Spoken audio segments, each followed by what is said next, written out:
Welcome to futurist study centre. இன்னைக்கு நம்ம PGTRB இங்கிலீஷ்ல ஒரு ஆத்தரை பத்தின இன்ட்ரோடக்ஷன் தான் பார்க்க போறோம். ஸோ ஆத்தரோட நேம் என்னன்னா தாமஸ் கிட் அப்படின்ற ஒரு writer. And he was born on 6th November 1558 லண்டன்ல வந்து பிறந்திருக்காரு. And he was died on 15th August 1594 லண்டன்ல வந்து இறந்திருக்காரு. And he was a famous English playwright and one of the most important figure in the development of Elizabethan age. So இந்த period of writer அப்படின்னா Elizabethan ஏஜை சேர்ந்த one of the famous ஆன most important figure அப்படின்னு சொல்லி Thomas கிட்ட வந்து நம்ம சொல்லலாம். ஸோ இவரோட எஜுகேஷன்ஸை பற்றி ஸ்பெசிஃபிக்காக நமக்கு எதுவும் ஒரு இன்ஃபர்மேஷனுமே வந்து கொடுக்கல. And next known with he was a scrivener and was a warden of scriveners company. Scrivener அப்படின்னா ஒன் ஆஃப் த ரைட்டர் அப்படின்னு சொல்லி சொல்லலாம். அண்ட் நெக்ஸ்ட் வந்து பார்த்தீங்கன்னா he was a son of Francis Kyd and Anna Kyd அப்படின்றது இவங்க பேரண்ட்ஸோட name. So அவங்களோட சன் தான் வந்து பார்த்தீங்கன்னா தாமஸ் கிட் அப்படின்ற writer. And he was one of the most member of University Wits. So University Wits அப்படின்றவங்க யாருன்னா ஒரு குரூப் ஆஃப் ரைட்டர்ஸ் அப்படின்றத நம்ம ஆல்ரெடி பார்த்துருந்தோம். ஸோ அந்த குரூப் ஆஃப் ரைட்டர்ஸை பற்றி இதுக்கு முன்னாடி வந்த ரைட்டரையும் நம்ம சொல்லியிருந்தோம் இல்லைங்களா, கிறிஸ்டோபர் மார்லோ அப்படின்ற ரைட்டரை. ஸோ நெக்ஸ்ட் வந்து பார்த்தீங்கன்னா he is also credited with an earlier edition of Hamlet, அதாவது ஹேம்லெட் அப்படின்ற ஒரு பிளே. அது வந்து பார்த்தீங்கன்னா ஷேக்ஸ்பியர் ஆல்ரெடி எழுதியிருப்பாரு இல்லைங்களா ஹேம்லெட் அப்படின்ற பிளேவை. ஸோ அதுக்கு பிஃபோராகவே தாமஸ் கிட் வந்து பார்த்தீங்கன்னா ஹேம்லெட் அப்படின்ற டைட்டிலில் ஒரு பிளே எழுதினதா சொல்கிறாங்க. And but it was last. So அதுக்கான டெக்ஸ்ட் வந்து பார்த்தீங்கன்னா நமக்கு கிடைக்கல அப்படின்னு ஒரு இன்ஃபர்மேஷன் வந்து கொடுக்குறாங்க. And next, his name appeared as a playwright associated with the Queen's Men. Queen's Men அப்படின்றது வந்து பார்த்தீங்கன்னா எலிசபெத்தனோட பீரியட்ல இருந்த ஒரு தேட்டர் கம்பெனியோட நேம் தான். அந்த தேட்டர் கம்பெனியில தான் இவரை வந்து ஃபர்ஸ்ட் பிளேரைட்டா வந்து அசோசியேட் பண்ணி சொல்லியிருக்காங்க. அண்ட் நெக்ஸ்ட் வந்து பார்த்தீங்கன்னா Thomas Kyd a nights conjuring referred Kyd as industrious அப்படின்னு சொல்லி ஒரு ஃபேமஸ் கோட்டை வந்து யாரு கொடுத்துருக்காங்க அப்படின்னா தாமஸ் டெக்கர். தாமஸ் டெக்கர் அப்படின்றது one of the writer. And next, he has no degree in university. So already நான் சொன்ன மாதிரி இவர் எந்த யூனிவர்சிட்டியில் படித்தார், இவரோட ஸ்கூலிங் எங்கே, எஜுகேஷன் எங்கே அப்படின்ற இன்ஃபர்மேஷன்ஸ் வந்து நமக்கு எதுவுமே கிடைக்கல. ஸோ இவர் யூனிவர்சிட்டியில் போய் எந்த ஒரு டிகிரியுமே வந்து ப்ராப்பராக வாங்கலை அப்படின்னு சொல்கிறாங்க. பட் இருந்தாலும் இவரை வந்து யூனிவர்சிட்டி விட்ஸாக வந்து ஏன் கன்சிடர் பண்ணுறாங்க அப்படின்றதுக்கான ரீசன் என்ன அப்படின்னா இவருடைய ஒர்க் தான். அதுலேயும் சொல்லணும்னா எஸ்பெஷலாக த ஸ்பானிஷ் ட்ராஜடி அப்படின்ற ஒரு கிரேட் ஒர்க். ஸோ அந்த ரீசனுக்காக தான் இவர் வந்து பார்த்தீங்கன்னா யூனிவர்சிட்டி விட்டா வந்து கன்சிடர் பண்ணுறாங்க. அண்ட் நெக்ஸ்ட் இந்த period of 1587 to 1593 work under a lord of Sussex. Sussex அப்படின்ற ஒரு பிளேஸ்ல இருக்கக்கூடிய லார்டுக்கு கீழே ஒன் ஆஃப் த பர்சனாக அவர் வந்து ஒர்க் பண்ணியிருக்காரு அப்படின்னு மென்ஷன் பண்ணியிருக்காங்க. அண்ட் நெக்ஸ்ட் வந்து பார்த்தீங்கன்னா இது எல்லாமே இவருடைய கண்டெம்பரரி ரைட்டர்ஸ் அல்லது இவருக்கு அப்புறமா வந்த ரைட்டர்ஸ் வந்து இவரை பத்தினா என்ன கமெண்ட்ஸ் வந்து கொடுத்துருக்காங்க, என்ன கோட்ஸ் வந்து கொடுத்துருக்காங்க அப்படின்றத இங்க பாக்குறோம். Kid was among our best for tragedy. So tragedy அப்படின்ற ஜானர்ல கிட் தான் வந்து ஒன் ஆஃப் த பெஸ்ட் அப்படின்னு சொல்லி எந்த ரைட்டர் சொல்றாங்கன்னா பிரான்சிஸ் மயர்ஸ் அப்படின்ற ஒரு ரைட்டர். அண்ட் ஃபேமஸ் கிட் அப்படின்னு சொல்லிட்டு தாமஸ் ஹேவுட் அப்படின்ற ஒரு ரைட்டர் வந்து சொல்றாங்க. அண்ட் ஸ்போர்ட்டிங் கிட் அப்படின்றது வந்து பென் ஜான்சன் அப்படின்ற one of the contemporary writer வந்து கிட்டை பத்தி கமெண்ட் பண்ணியிருக்காங்க. And Kyd was the first English dramatist to discover the bearing of episode and the dramatic movement upon the character. So dramatic movementல characters வந்துட்டு எது மாதிரி இருக்கணும், புதுசான characters வந்து டிஸ்கவர் பண்ற விஷயங்களை வந்து கிட் வந்து ஃபேபுலஸா பண்ணியிருக்காரு அப்படின்னு சொல்லி கோட் பண்றது யாருன்னா ஜார்ஜ் சாம்சன் அப்படின்ற ஒரு ரைட்டர்.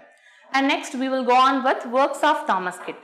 ஸோ தாமஸ் கிட் என்னென்ன ஒர்க்ஸ் வந்து எழுதியிருக்காரு, எந்த பீரியட் ஆஃப் டைம்ல வந்து இது எழுதியிருக்காரு அப்படின்னு வந்து பார்க்கலாம். ஃபர்ஸ்ட் ஒர்க் வந்து பார்த்தீங்கன்னா த ஹவுஸ் ஹோல்டர்ஸ் ஃபிலாசபி. அது எந்த பீரியட் ஆஃப் டைம் அப்படின்னா 1588 வந்து ரிட்டர்ன் பண்ணியிருக்காரு. அண்ட் நெக்ஸ்ட் ஆல்ரெடி நான் சொன்ன மாதிரி த ஸ்பானிஷ் ட்ராஜடி, இது வந்து 1592 வந்து எழுதியிருக்காங்க. த ட்ராஜடி ஆஃப் சாலிமன் அண்ட் பர்சிடா அப்படின்ற ஒரு ஒர்க் வந்து பார்த்தீங்கன்னா 1592 ஆர் எல்ஸ் 1593. ஸோ ஒரு ஒர்க் அப்படின்னு பார்த்தீங்கன்னா இட்ஸ் அப்பான் த பீரியட், எந்த பீரியட்ல எழுதியிருக்காங்க அப்படின்றத we have to know. But எக்ஸாக்டான இயர் வந்து பார்த்தீங்கன்னா புக்ஸ்ல வந்து வேரி ஆகும். ஒரு புக்ல ஒரு இயர் கொடுத்துருப்பாங்க, இன்னொரு புக்ல வேற மாதிரியான இயர் வந்து கொடுத்துருப்பாங்க. So we have to consider. And also return ஓட இயர் ஒரு மாதிரி இருக்கும், பப்ளிகேஷன் இயர் அப்படின்றது ஒரு மாதிரி இருக்கும். ஒரு சிலது பிளேஸா இருந்தது அப்படின்னா அதை வந்து ஸ்டேஜ் பர்ஃபார்மன்ஸ் பண்ணியிருப்பாங்க. ஸோ அதுக்கான இயருமே வந்து பார்த்தீங்கன்னா வேரி ஆகும். So we have to concentrate in that. And next வந்து பார்த்தீங்கன்னா the murder of John Bruven, இதுவோட இயர் வந்து பார்த்தீங்கன்னா 1592 and Cornelia அப்படின்றது 1594 வந்து கம்ப்ளீட் பண்ணியிருக்காரு. ஸோ இது எல்லாமே ஃபுல் ஆஃப் த பார்ட் இவர் வந்து எழுதினது. இதுல எந்த ஒரு ரைட்டரோட கொலாபரேஷன் ஒர்க்குமே வந்து இருக்காது. பட் நெக்ஸ்ட் வந்து நம்ம பார்க்கக்கூடியது little part of Kyd's work. So Kyd வந்து ஒரு சில ஒர்க் வந்து ஒரு one of the part of the work மட்டும் எழுதியிருப்பாரு. ஸோ அது மாதிரி என்னென்ன ஒர்க்ஸ் வந்து இருக்கு அப்படின்றத இப்போ நம்ம பார்க்க போறோம். ஒரு ஹாம்லெட் அப்படின்றது. ஸோ இதுதான் நான் ஆல்ரெடி சொல்லியிருந்தேன். இதோட ஒரிஜினல் டெக்ஸ்ட் வந்து நமக்கு கிடைக்கல. பட் இருந்தாலும் இந்த ஒர்க்கை இவரும் ஒன் ஆஃப் த பார்ட் வந்து எழுதியிருக்காரு அப்படின்ற டீடைல் மட்டும் நம்ம கிட்ட இருக்கு. நெக்ஸ்ட் வந்து பாத்தீங்கன்னா த ஃபர்ஸ்ட் பார்ட் ஆஃப் ஜெரோனிமா அப்படின்ற ஒரு ஒர்க். இதுலயும் ஒரு லிட்டில் பார்ட் வந்து கிட் எழுதியிருக்காரு. And next king Lear, Adolf Favorsam, Edward III, இது எல்லாமே வந்து பாத்தீங்கன்னா பார்ட் ஆஃப் த ஒர்க் வந்து கிட் எழுதினதா ஒரு டீடைல்ஸ் வந்து நமக்கு கொடுக்குறாங்க. Next he adapted the horrors theme of revenge, the trapping of ghost and chorus, the long speeches and the rhetoric of Senecan drama. So நிறைய விஷயங்களை இவரோட ஒர்க்ஸ்ல வந்து அவர் அடாப்ட் பண்ணி கொடுத்திருக்காரு. ஒரு ஒர்க் அப்படின்னா அதுக்கான ஜானர் இருக்கும். அது ட்ராஜடியா இல்ல காமெடி ஒர்க்கா இல்ல எந்த மாதிரி டைப் ஆஃப் ஒர்க் அப்படின்னு சொல்லியிருப்பாங்க இல்லைங்களா. அதுல இவர் என்னென்ன விஷயங்களை வந்து தன்னோட ஒர்க்ல வந்து அடாப்ட் பண்ணியிருக்காரு அப்படின்னா horrors. So especially revenge tragedy, even the Spanish tragedy அப்படின்ற ஒர்க்மே வந்து பாத்தீங்கன்னா it's like a revenge tragedy தான். ஸோ அந்த மாதிரியான விஷயங்களை வந்து இவரோட ஒர்க்ல வந்து இன்ட்ரோடியூஸ் பண்ணியிருக்காரு. And then chorus. So chorus அப்படின்றது கிரீக் மித்தாலஜியை ஃபாலோ பண்ணி இங்கிலீஷ் லிட்ரேச்சர்ல இருக்கக்கூடிய ரைட்டர்ஸ் யூஸ் பண்ண ஒரு விஷயம் தான். இந்த கோரஸ் அப்படின்றத கிறிஸ்டோபர் மார்லோவ் ஆல்ரெடி ஃபாஸ்டஸ் அப்படின்ற பிளேல ஃபர்ஸ்ட் டைம் வந்து யூஸ் பண்ணியிருப்பாரு. அதுக்கப்புறமா அதே மாதிரி இவரும் தன்னோட ஒர்க்ஸ்ல வந்து கோரஸ் அப்படின்ற விஷயத்த வந்து இன்ட்ரோடியூஸ் பண்ணியிருக்காரு. கோரஸ் அப்படின்னா இட்ஸ் நத்திங் பட் ஒரு குரூப் ஆஃப் பீப்புள் இருப்பாங்க. ஒரு பிளேவை வந்து நம்ம எனாக்ட் பண்றோம் அல்லது பர்ஃபார்மன்ஸ் பண்ண போறோம் அப்படின்னா இந்த ஆக்ட்ல இந்த மெம்பர்ஸ் எல்லாரும் வர போறாங்க, இந்த கேரக்டர்ஸ் எல்லாருமே வர போறாங்க, அவங்க வந்து இந்த விஷயத்தை பத்தி தான் பர்ஃபார்மன்ஸ் பண்ண போறாங்க அப்படின்ற ஒரு ப்ரீவியஸ் ஆன ஒரு ப்ரொலாங் மாதிரி கொடுக்கக்கூடிய டீடைல்ஸ் தான் நம்ம கோரஸ் அப்படின்னு சொல்றோம். And next the long speeches and then rhetoric of Senecan drama. So tragedy அப்படினாலே நம்ம Senecan தான், கிரீக் மித்தாலஜி சேர்ந்த Senecan அப்படின்ற ரைட்டர் தான் நமக்கு ஞாபகம் வரணும். அதே மாதிரி rhetoric, so questions type of speeches and long speeches இது எல்லாத்தையுமே கொடுக்கறது. இந்த மாதிரியான விஷயங்கள் எல்லாத்தையுமே தாமஸ் கிட் வந்து தன்னோட ஒர்க்ஸ்ல வந்து யூஸ் பண்ணியிருக்காரு. Next his plays also show the self conscious about underscoring way that fit between classical Rome and Elizabethan age. So இவரோட ஒர்க்ஸ்ல எதை வந்து அதிகமா சொல்லியிருக்காருன்னா ரொம்ப செல்ஃப் கான்ஷியஸ் ஆன classical Rome and Elizabethan age, இந்த ரெண்டு ஏஜுக்குமே இருக்கக்கூடிய ரிலேஷன்ஷிப்பை பத்தியும் அதுக்கான லிங்கை பத்தியும் தான் நிறைய தன்னோட ஒர்க்ஸ்ல வந்து இவர் எஸ்டாப்ளிஷ் பண்ணியிருக்காரு அப்படின்னு சொல்றாங்க. And next இவரோட பர்டிகுலர் ஒர்க்கை பத்தி நம்ம டீடைல்டா we have to go through. So first thing, the Spanish tragedy, already I told it, considered as a first revenge tragedy. So English literature-லயே ஃபர்ஸ்ட் ரிவேஞ்ச் ட்ராஜடி அப்படின்னு சொல்லி நம்ம எதை கன்சிடர் பண்றோம்னா த ஸ்பானிஷ் ட்ராஜடி அப்படின்ற ஒர்க் தான். இந்த work வந்து எப்போ எழுதியிருக்காங்க அப்படின்னு பார்த்தீங்கன்னா ரிட்டன் ஆஸ் 1582 ஆர் எல்ஸ் 1592. இந்த பீரியட் ஆஃப் டைம் 82ல இருந்து 92 இந்த பீரியட் ஆஃப் டைம்ல தான் இந்த ஒர்க் வந்து எழுதியிருக்கிறதா சொல்லியிருக்காங்க. பட் நமக்கு எக்ஸாக்டான இயர் அப்படின்றது எதுவுமே மென்ஷன் பண்ணல. And next it established as a new genre in English theatre. So English தியேட்டர்ல ட்ராஜடி அப்படின்ற விஷயத்த ஆல்ரெடி கிறிஸ்டோபர் மார்லோ சொல்லிட்டாரு. பட் இவர் என்ன மாதிரி கொடுத்திருக்காருன்னா அதையே கொஞ்சம் மாடிஃபை பண்ணி ரிவேஞ்ச் ட்ராஜடி அப்படின்ற ஒரு நியூ ஜானரை வந்து இங்கிலீஷ் தியேட்டர்ல இவர் கொடுத்திருக்காரு. And then next first mature Elizabethan drama அப்படின்னும் இந்த ஒர்க்கை வந்து நம்ம கன்சிடர் பண்றோம்.